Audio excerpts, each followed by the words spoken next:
आज नांदिया कला पर परम शक्ति फड़ापेन की कृपा से गोंडवाना विभाग में, क्योंकि इस क्षेत्र में ये लंबे अरसे बाद कोई कार्यक्रम आयोजित हुआ है, इस पर आए सभी अतिथिगण, माननीय अध्यक्ष जी, कार्यक्रम के कलाकार, इस गांव की जनता जनार्दन, छोटे बच्चे, माता बहनें और बुजुर्ग, आप सबको रावण साहू की ओर से हार्दिक सेवा जोहार पहुंचे। अभी रात के लगभग 2 बज गए और यह सांस्कृतिक जो कार्यक्रम है, आप सब लोग गांव के सौजन्य सहयोग से आयोजन आप लोगों ने किया, इसके लिए आप सबको, समिति को एवं पूरी टीम को मैं धन्यवाद देता हूं कि आपने सामाजिक रूप से इस कार्यक्रम को चुना और बिरसा मुंडा जयंती के लिए आप लोगों ने यह आयोजन तय किया। आपको ये समझना होगा कि हम लोगों को इस बात की जरूरत क्यों पड़ी। हमें ये जानना बहुत जरूरी है कि भगवान बिरसा मुंडा ने समाज के लिए, समाज के लोगों के लिए क्या योगदान दिया। और हमको रात के 2 बजे बैठकर इनके बारे में बात करना पड़ रहा। सम्मानित सगाजनों, क्रांति सूर्य भगवान बिरसा मुंडा को धरती आबा के रूप में जाना जाता है। इस देश में आदिवासी शहीदों का जब आप देखते हैं, उनके इतिहास को देखते हैं, उनको समझते हैं, तो आदिवासी शहीदों के साथ एक चीज हुआ है कि उनके साथ भेदभाव का व्यवहार किया गया। हमारे वीर बिरसा मुंडा के अलावा किसी भी शहीद को राष्ट्रीय लेवल पर उसकी पहचान उसे स्थापित नहीं किया गया। केवल बिरसा मुंडा को देश के संसद भवन के भीतर उनकी फोटो स्थापित की गई, केवल एक है। और इसके लिए हमारे समाज के लोगों को भी इस बात की जानकारी नहीं है कि हमारे कौन से शहीद हैं, हमारे समाज के लिए लड़ने वाले लोग कौन हैं, हमारे अपने क्रांतिकारी कौन है, हमारे समाज की सुरक्षा और रक्षा करने के लिए कैसे लोगों ने हमारे लिए खून की कुर्बानी दी। और ये बात हमको किताब के पन्नों में भी नहीं पढ़ाई जाती है। आपके साथ आपके शहीदों के बारे में, आपके पाठ्यक्रम में, आपके बच्चों को कॉलेज में, कैंपस में, किसी स्कूल के किताब में, किसी इतिहास में, किसी वेद में, किसी पुराण में आदिवासी शहीदों को स्थान नहीं दिया गया।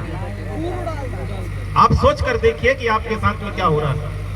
और लग रहा, ये बात मैं इस मंच में इसलिए कह रहा हूं, मैं कॉलेज किया, रानी दुर्गावती विश्वविद्यालय से किया, वो जग जगह, लेकिन रानी दुर्गावती विश्वविद्यालय से किसी हिस्ट्री में, उसके साहित्य में, उसके किसी किताब के पन्ने में रानी दुर्गावती के बारे में पढ़ने को नहीं मिला। उठ जाए वो। मध्य प्रदेश की सरकार ये कहती है कि हमने आदिवासियों के लिए अर्जेंट ही लग रहा छिंदवाड़ा में यूनिवर्सिटी राजा शंकर शाह खोला, लेकिन राजा शंकर शाह यूनिवर्सिटी खोलने के बाद में इस गांव के बच्चे भी कॉलेज जाते होंगे, एमए कर रहे होंगे, कोई हिस्ट्री में, कोई ज्योग्राफी में, कोई सोशल साइंस में कर रहा होगा, लेकिन एक भी बच्चा बता दे मुझे कि राजा शंकर शाह यूनिवर्सिटी में उसके सिलेबस में, उसके पाठ्यक्रम में हमको पढ़ाया जाता है कि राजा शंकर शाह रघुनाथ शाह कौन थे। ये हमारे बच्चों को भी नहीं मालूम, ये हमारे समाज को भी नहीं मालूम। अगर आपको मालूम नहीं रहेगा अपने इतिहास के बारे में, तो आप कैसे गौरवान्वित महसूस करेंगे बताइए। आपको अपने आका के बारे में नहीं मालूम, आपको अपने बाप के बारे में नहीं मालूम, और जिसे अपने बाप के बारे में नहीं मालूम होगा उसे गौरवान्वित होना होगा उसको क्या। ये बात मैं इस मंच से इसलिए कह रहा हूं क्योंकि आदिवासियों को, गोंड समाज के लोगों को तक ये नहीं मालूम है कि हमारे शहीद कौन थे और कौन कौन थे, उन्होंने कौन सी लड़ाई लड़ी, हमारे लिए क्या किया। हमारे समाज की बात नहीं मालूम है। जब आपको नहीं मालूम रहेगा तो दूसरों को मालूम रहेगा क्या। आपको तो चिंता है किशन का नहीं है कब दोबारा इस मंच में नाचने आएंगे। जो समाज की बात कर रहा है उसकी बात में सुनने में आपकी रुचि नहीं है। जो इतिहास के बारे में आपको नॉलेज होना चाहिए, जिससे हमारा सीना चौड़ा होगा, जिससे आने वाली नस्ल सुरक्षित होगी, आने वाले बच्चों को अच्छा भविष्य मिलेगा, वो आत्मसम्मान के साथ जी सकें, गौरव के साथ जी सकें, वो जानकारी आपको होना चाहिए। लेकिन आपका ध्यान उस तरफ नहीं है, आपका ध्यान केवल मटकने वालों पर है। ऐसा होगा तो समाज का कुछ होगा क्या? फिर भी मैं आपको इस मंच के माध्यम से धन्यवाद ज्ञापित कर रहा हूं कि बहुत अरसे बाद, मुझे नहीं मालूम दादा मरकाम कब आए थे क्योंकि मेरा उतना उम्र नहीं है, और इस मंच के माध्यम से आज नांदिया के लोगों ने यह तय किया कि समाज का कार्यक्रम होना चाहिए और उस समाज के कार्यक्रम में समाज के लोगों को बात करने के लिए बुलाना चाहिए। मेरे को कल रात को 10-11 बजे फोन गया और बताया गया कि उइके जी आपको आना है। बोले कहाँ आना है? बोले नांदिया आना है। मैं आश्चर्य हो गया क्योंकि इस इलाके में ये चमारी वाली जो पट्टी है, यहाँ पे गोंडवाना की ज्यादा बातें नहीं होती हैं, और इधर के जो हमारे गोंड समाज के भाई हैं उनको भी ज्यादा सभा सम्मेलन में हम लोग देखने को नहीं मिलते हैं। इधर के लोग ज्यादा जाते नहीं हैं। तो मैंने कहा मैं पक्का आऊंगा। मेरा दूसरा कार्यक्रम था, उसको छोड़ के इस कार्यक्रम में इसलिए आया कि मुझे बात करना है आप लोगों से। और इस बात के लिए एक और चीज, 25 साल पहले जब दादा मरकाम आए थे, झंडा लगा के गए थे। झंडा लगाने के लिए कोई जगह है बड़ा उठाने के लिए? बनाए? नहीं बनाया हमारे लोगों ने। अब आप बताइए, आप नहीं बनाओगे तो कोई दूसरा बनाएगा क्या? आपका झंडा आपको लगाना पड़ेगा। सरपंच साहब यहाँ हैं? गए क्या? चलेगा सरपंच साहब? फिर भी मैं कह रहा हूं, अगर आपने बड़ा उठाना नहीं बनाया है तो मैं आपको इस पंचायत के माध्यम से मैं 50,000 रुपए की राशि बड़ा उठाना बनाने के लिए दे रहा हूं। आप लोग, समिति के लोग, गांव के लोग, मुझे पंचायत के प्रस्ताव नक्शा खसरा दे दीजिएगा और आने वाले समय में और 50,000 रुपए देंगे, 1 लाख रुपए देंगे। और मैं अभी 50,000 रुपए आपको पंचायत के माध्यम से भेज रहा हूं कि आप अपने गांव में अपने समाज का जो देवठाना है, कम से कम उसको तो बना लीजिए। आप मुझे एक चीज बताइए, आप जिस इलाके में रहते हैं वहां हिंदू समाज रहता है, वो अपने बच्चों को बताते हैं, अपने समाज के लड़कों को बताते हैं, लड़कियों को बताते हैं, महिलाओं को लेके जाते हैं अपने मंदिर में, और वहां पे उनके धर्म की बातें होती हैं, वहां उसके झंडे के बारे में बात होती है, उनके साहित्य के बारे में बात होती है, और ये कहते हैं कि ये तुम्हारा रास्ता है, इसी धर्म को, इस झंडे को, इस देव को आपको मानना है। मुस्लिम समाज के बच्चे को, मुस्लिम समाज के लोग अपने बच्चे, छोटे से बच्चे को उर्दू पढ़ाने के लिए उर्दू जगह के लेके जाते हैं, उस बच्चे को धर्म बताने के लिए मस्जिद लेके जाते हैं, उनके बच्चों को बताते हैं कि ये मस्जिद है, ये मज़ार है, और इसी रास्ते से तुझे आने जाना है, ये तेरे जीने मरने का रास्ता है। और ये जो उनका जो भगवान है अल्लाह, उसे कहते हैं ये तेरा इष्ट देव है, तुझे यहाँ से जीने मरने का रास्ता है तुम्हारा। एक जो ईसाई समाज के लोग हैं, वो अपने बच्चों को, अपने बेटियों को, अपने बेटों को अपने धर्म के जो चर्च होता है उस चर्च में लेके जाते हैं रविवार के दिन, और वो बताते हैं कि बेटा ये रास्ता हमारा जीने मरने का, ये चर्च है, यीशु मसीह तुम्हारा इष्ट देव है, यही तुम्हारा अपना रास्ता है। लेकिन आदिवासी किसको बताता है? बताइए, कहाँ जाता है आदिवासी? कहाँ जाते हैं गोंड समाज के लोग? हमारे होना चाहिए कि नहीं अपना देवठाने? और अपने बच्चों को तभी तो आप बताओगे कि बेटा ये तेरा कोया पुनीम का रास्ता है, ये तेरा बड़ा देवठाना है, ये तेरा सतरंगी झंडा है, तेरा यही जीने मरने का रास्ता है, और इसी रास्ते से हमको चलना है। अभी क्या हाल है? अभी हाल ये है कि कोई धर्म को मान रहा, कोई धर्म को मान रहा, कोई कुछ बता रहा, कोई कुछ बता रहा। अभी मैं आप पूछ लूं कि जवान लड़के, जवान लड़कियों से कि उनकी सामाजिक व्यवस्था के बारे में बताइए, तो आपको नहीं बताएंगे। जानकारी नहीं है हमारे लोगों को, अपनी परंपराओं के बारे में जानकारी नहीं है, अपने व्यवस्थाओं के बारे में जानकारी नहीं है। इसके लिए आपको लगातार जागरण करना पड़ेगा, लगातार बात करनी पड़ेगी, बैठक करनी पड़ेगी, समाज के कार्यक्रम में भागीदारी लेना पड़ेगा, समाज के कार्यक्रम का आयोजन करना पड़ेगा। और उसके लिए किसी भी तरीके का अगर हमारा सहयोग चाहिए, मैं और अध्यक्ष हमारे हम सब आपका सहयोग करेंगे, निरंतर करेंगे, लगातार करेंगे। तो कहां से लगातार हम सहयोग करेंगे। 2 बजे रात को जब हम आपके साथ खड़े हो सकते हैं, और इसलिए खड़े हैं क्योंकि इसी समाज की माँ ने हमें दूध पिलाया है, इसी समाज के पिता का खून हमारी रगों में दौड़ रहा है, इसी समाज के लोगों ने रोटी और बेटी देने का काम किया है। इसलिए हमारी जिम्मेदारी है अपने समाज को साथ देना, आगे लेके जाना, समाज के हक हकूक के लिए लड़ना, समाज के लोगों को जागृत करने का काम करना, समाज को सहयोग करना और संकट आने पे उनकी लड़ाई लड़ने की जिम्मेदारी हम लोगों ने ली है। अगर ये लड़ाई की जिम्मेदारी हमने ली है तो आपकी भी कोई जिम्मेदारी होगी कि नहीं होगी? आपकी जिम्मेदारी क्या है? आपकी जिम्मेदारी यह है कि आप अपने गांव में समाज के लोगों को एकजुट कीजिए, आप अपने गांव में अपने समाज के लोगों को आगे बढ़ाने का प्रयास कीजिए, आप अपने लोगों को, अपने गांव के लोगों को, समाज के लोगों को अपने हकों के बारे में जानकारी दिलाइए।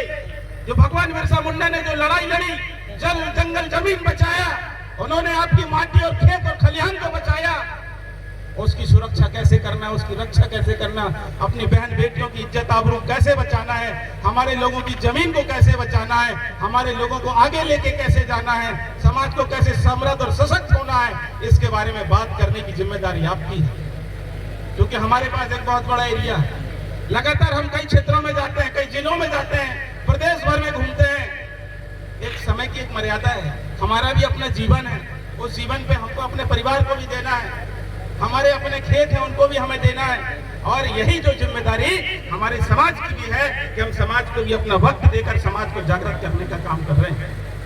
नांदिया के लोगों, आपने एक अच्छी मुहिम की है, अगर आपने इस कार्यक्रम को किया है तो आपको इसको बेकार मत जाने देना। केवल नाचने गाने और मनोरंजन करके आपको इस कार्यक्रम को छोड़ना नहीं है, और इसलिए मैं 50,000 रुपए की राशि पंचायत के माध्यम से आपको दे रहा हूं कि आप एक बड़ा थाना बनाइए और उस थाने के माध्यम से आप समाज को जागृत करने का काम कीजिए, और इस इलाके के अंदर में एक समिति बनाइए, 12, 15, 25 गांव की जो समिति बनेगी, और वहां विचार और मंथन कीजिए कि हमारा समाज कैसे आगे जाएगा। हमने कई घटनाएं यहाँ देखने को मिलती, हमारे पास, हमारे कार्यालयों में हमारे पास फोन आते हैं, हमारे मैसेज आते हैं, लोगों के आती समस्याएं, कई प्रकार की समस्याएं आती है, उनके लिए कोई लड़ने को तैयार नहीं होता। जब सबके सबसे हार जाते हैं, कोई नेता आपको साथ नहीं देता, कोई पार्टी वाले आपको कोई साथ नहीं देता, तो अंत समय में लोग कहते हैं कि जाइए भाई, गोंडवाना वाले आपकी मदद करेंगे। एक मामला आया था तेंदुनी का कुछ दिन पहले, हमारे पास आया आखिरी समय पर, जब लोगों ने, पुलिस वालों ने उनसे पैसे लिए, उनकी कोई सुनवाई नहीं हुई, हार गए, थक गए, परेशान हो गए। अंत समय हमारे अध्यक्ष जी ने मिलके, हमारी संगठन ने मिलके, पार्टी ने मिलके उस लड़ाई को मजबूती के साथ लड़के उनको न्याय दिलाने का काम किया। आपकी सुरक्षा, आपकी जिम्मेदारी आपकी कोई और नहीं ले सकता। यही बात बिरसा मुंडा ने कहा था कि जो समाज अपना इतिहास नहीं जानता, जो समाज अपने इतिहास को नहीं जानता, वह नया इतिहास नहीं रख सकता। और इसीलिए उन्होंने जल जंगल जमीन की सुरक्षा किया था, इसीलिए कि आने वाला जो समाज है हमारा, आने वाली नस्ल है जो हमारी, वो मान सम्मान स्वाभिमान के साथ जी सके और उसके साथ कोई भेदभाव ना हो। लेकिन वर्तमान में क्या हो रहा है, हमारे बच्चे पढ़ नहीं पा रहे हैं, हम अपने बच्चों को अच्छी शिक्षा नहीं दे पा रहे। पिछले दिनों मध्य प्रदेश सरकार की एक रिपोर्ट आई, उस रिपोर्ट में क्या आया कि आदिवासी क्षेत्रों के जो स्कूल हैं, 94,000 स्कूल बंद किए जाएंगे सरकारी। कहां पढ़ोगे, कहां पढ़ाओगे अपने बच्चों को, क्या होगा? देखिए, आपके पास तो खुद का कोई स्कूल नहीं है, समाज के नाम का कोई विद्यालय नहीं, विश्वविद्यालय नहीं है, समाज के लोगों ने खोला भी नहीं है, दूसरों के स्कूल में आप पढ़ने जाते हो, और ऊपर से अब सरकार भी कह रही है कि हम जो है मध्य प्रदेश के 94,000 सरकारी प्राथमिक और माध्यमिक लेवल के स्कूलों को बंद करेंगे, जिसकी रिपोर्ट आई है। आने वाले समय में धीरे धीरे बंद किए जाएंगे। प्राइमरी लेवल पर, माध्यमिक लेवल पर अभी देखेंगे जो बिल्डिंगें हैं, वो सारी की सारी बिल्डिंगें टूट रही हैं, जर्जर हो गई हैं, गिर रही हैं, लेकिन नई बिल्डिंग स्वीकृत नहीं हो रही है। आप यहीं से निकले, इसी गांव की बिल्डिंग देखो, पटार की देख लो, सकरू टोला की देख लो, उधर देवगा, गोनी, बरवसपुर, या जितना इलाका आपका है इधर गोरखपुर तरफ जाके नई कहीं बिल्डिंग नहीं बन रही। हम लोग प्रशासन के भीतर हैं, इसके बावजूद भी हमको भी, हम लिख लिख के आवेदन देके परेशान हो गए कि आदिवासी क्षेत्रों के जो स्कूल हैं, जो जर्जर भवन है, जो टूट रहे, गिर रहे, उनको बनाओ। सरकार कहती है हम शहर में बनाएंगे, गांव में स्कूल। अब नए वाले स्कूल गांव में नहीं बन रहे, शहर शहर में बन रहे। क्या होगा आपका, कैसे विकास होगा आपका?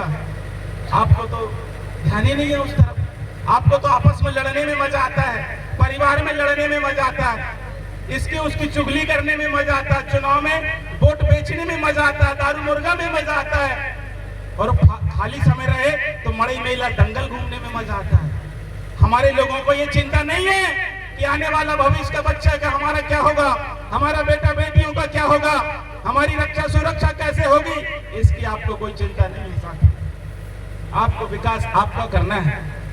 जितन दशरथ मांझी ने एक फिल्म में बोला है, द माउंटेन एक फिल्म है, उस फिल्म में दशरथ मांझी ने क्या बोला कि जनता सरकार के भरोसे ना रहे, क्या पता सरकार हमारे भरोसे बैठी हो।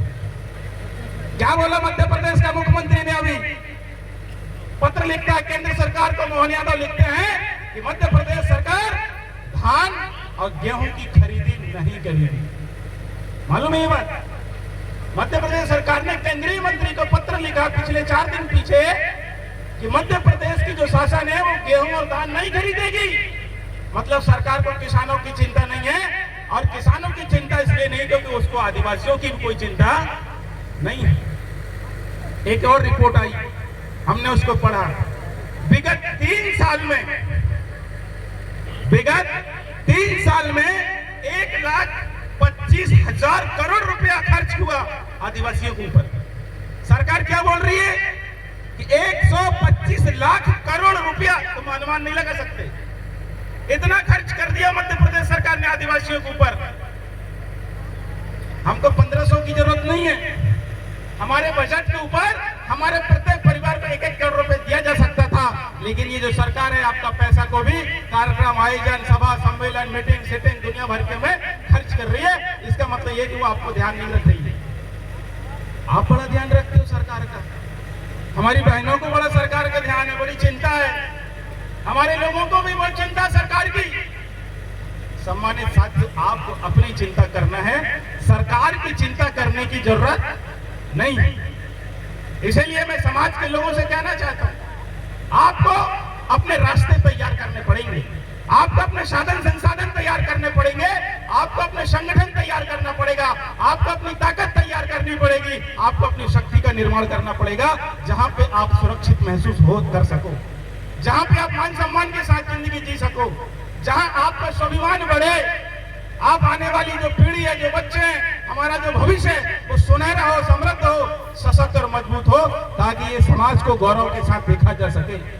आज हमको आसानी से बोल दिया जाता, आदिवासियों को अकल नहीं, आदिवासियों को दिमाग नहीं है, आदिवासियों को साफ सफाई नहीं रखते वो लोग, कई तरीके की लज्जित भाषा हमारे सामने किया जाता है। आजकल तो वो बात बंद हो गई, नहीं तो पहले बोलते थे कि सड़क सुधर गई लेकिन गौड़ नहीं सुधर गई। हमने कई लोगों को सटाई किया, मारा, पीटा कि साले दोबारा ऐसा मत बोलना। आज ऐसा बोलना बंद हो गया। ये ताकत आपके अंदर भी आनी चाहिए, ये हमारी बेटियों के अंदर, हमारे बेटों के अंदर, हमारे नौजवानों के अंदर ये ताकत आनी चाहिए कि हम समाज की सुरक्षा करने के लिए मर मिटने को तैयार हैं। ऐसा मैं आपसे गुजारिश और निवेदन करता हूँ, आने वाले समय में हम बैठेंगे आपके साथ, क्योंकि बहुत सारी बातें मंच से शेयर नहीं की जा सकती, और कुछ समय बाद लगातार हम आपके साथ बैठेंगे। आप जब चाहेंगे, जैसा चाहेंगे, मैं, हमारी पूरी टीम आपके साथ रहेगी। आज का जो कार्यक्रम है, ओस गिर रहा, ठंडी बहुत ज्यादा है, हमें भी ठंडी लग रही है।